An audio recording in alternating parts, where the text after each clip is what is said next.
భోజనాలు అయిపోయాయి ఏంటో. అదిగో ఆకులాయని అడగండి. ఇదిగో ఆకులబ్బాయి ఇలారా. ఏంటండి భోజనాలు పెడుతున్నారా? ఇంకో 3 గంటలు పట్టిద్దండి. 3 గంటలే ఏండి వాళ్ళు పిలిచింది యజ్ఞానికండి. ఖాళీ ఆకులు చూస్తే చాలు కక్కుర్తి ఏం పుట్టకో. నువ్వు పుట్టింది నాకు గొడుగు పట్టడానికి, నా వీపు దురద పెడితే గోకడానికి. నోరు మూసుకొని పద.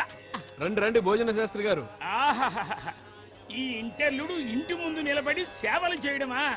ముందు తీసుకోండి. భేషో భేషు.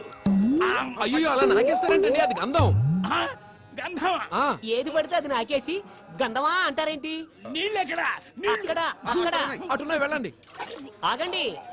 పేడ నీళ్లు. పేడ నీళ్ళ? పేడ నీళ్ళేమో అని చూసుకొని తాగమంటున్నానండి.